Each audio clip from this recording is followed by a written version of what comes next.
एक गांव में करण और सुरेश दो दोस्त रहते थे, मगर दोनों में काफ़ी डिफरेंस था। करण जहां एकदम गोरा और चालाक भी था और ऊपर से अमीर भी था, वहीं सुरेश एकदम काला कलोटा और ऊपर से सीधा साधा और हालात में गरीब भी बना दिया था। करण उसके कालेपन और गरीबी का बहुत मजाक उड़ाया करता था और करण को बीवी भी ऐसी मिली जो उसके घमंड को दुगना कर गई और उसने उसके कान बार बार के कि कैसे भी करके इस अपने गरीब काले दोस्त से पीछा छुड़ाओ। खुद तो एक अच्छे खासे मकान में रहते थे, वहीं सुरेश एक छोटे से मकान में अपनी पत्नी के साथ खुश रहने की कोशिश कर रहा था, लेकिन उसकी बीवी उसे खुश नहीं रहने देती थी। वो उसे गरीबी के ताने मार मार के हर दिन उसे अंदर से खोखला ही कर दिया था। एक दिन परेशान होकर सुरेश जंगल में बहुत दूर दूर निकल गया। रात भर जंगल में बिताने के बाद जब सवेरे उठा तो उसे पास में एक कुआं नजर आया। असल में ये जादुई कुआं था। सुरेश ने उस कुएं में अपने हाथ मुंह धोकर मन ही मन में बोला, काश मैं भी अपने दोस्त की तरह गोरा और अमीर होता।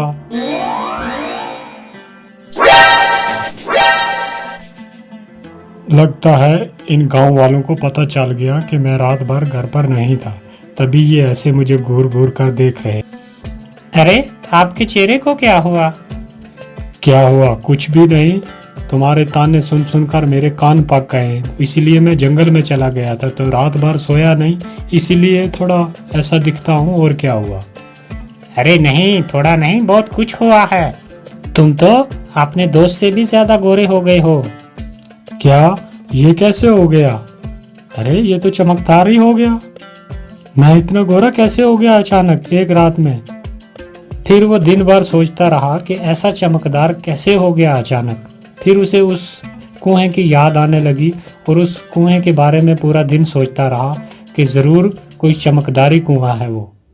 और यही सोचकर शाम को चुपचाप वो उसी जादुई कुएं के पास पहुंच गया और अपने हाथ पानी में डुबोते हुए बोला, आपने मुझे इतना गोरा बना दिया, थोड़ा दोस्त की तरह मुझे दान भी दे दो। ये बोलकर जब उसने अपने हाथ बाहर निकाले तो क्या देखता है कि दोनों हाथों में बहुत सारा सोना आ गया। फिर वो ये बात जाकर अपनी पत्नी को जब बोलता है तो वो यकीन ही नहीं करती, लेकिन उसके हाथों में इतना सोना देखकर उसे भी यकीन करने पर मजबूर होना पड़ा। फिर भी वो सुरेश से कहती है, सुरेश, जो मेरी शादी पे कंगन दिए थे वो कंगन कहीं खो गए हैं, तो तुम उस जादुई नदी में जाकर कहो ना, हो सकता है वो कंगन मिल जाएं। अरे जादुई कुएं में कैसे मिलेंगे जब हम वहाँ कभी गए ही नहीं आज दिन तक। मैं पहली बार गया हूँ जो वहाँ जादुई कुएं में खो गए हों या जंगल में खो गए हों।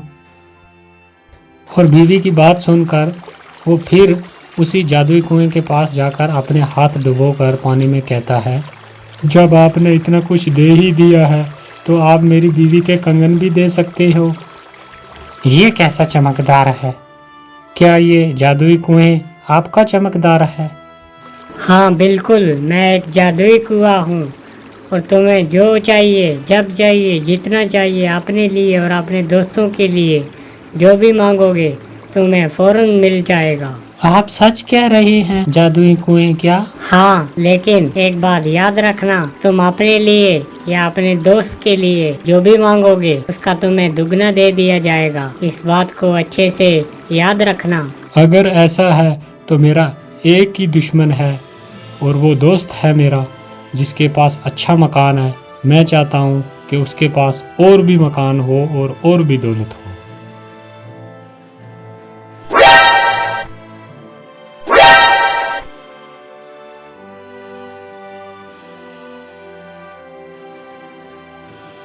इतनी बड़ी उपलब्धि, इतना गोरा रंग और ये बड़ा मकान इसके पास आया कहाँ से?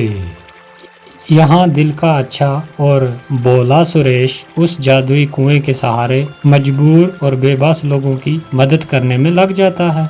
वो उस जादुई कुएं के बारे में किसी को कुछ भी नहीं बताता, और वो किसी की भी कोई चीज़ खो गई हो या किसी को किसी चीज़ की ज़रूरत हो तो वो चुपचाप उस जादुई कुएं में जाकर अपने हाथ डुबोकर उन लोगों को वो चीज़ मुहैया करवा देता था। यहाँ तक कि वहाँ का जो राजा था उसका बेटा एक बार खो गया। उसे कभी भी ना पूछने वाला वो राजा भी दौड़ा दौड़ा उसके पास आया और सुरेश ने उसे दूसरे दिन आने को कहा। फिर रात को सुरेश चुपचाप उस कुएं के पास चला गया और अपने हाथ पानी में डालकर बोला, ए जादुई कुएं, ये राजा मेरी कभी कोई इज्जत नहीं करता था, लेकिन आज अगर उसका बेटा मिल जाए तो मेरी बहुत इज्जत बन जाएगी। बेचारा बहुत परेशान है, उनका बेटा मिला दो।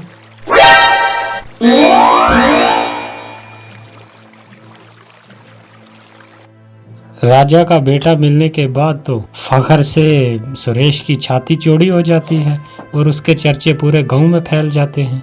अब हर कोई उसे मदद मांगने के लिए पहुंच जाता है और सुरेश की चौड़ी छाती देखकर करण और उसकी बीवी बुरी तरीके से जल भुन जाते हैं। फिर एक दिन एक गांव के किसान की एक बकरी खो गई और वो बकरी किसान के बेटे को बहुत ज़्यादा प्यारी थी, जिसके दुख में वो बहुत बीमार पड़ जाता है।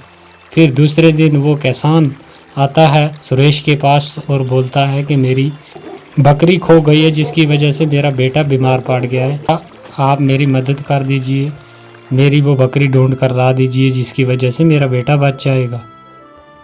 और सुरेश उसकी ये बात सुनकर उसे हौसला देता है कि आप फिक्र मत करें, कल सुबह आपकी बकरी आपके पास पहुंच जाएगी।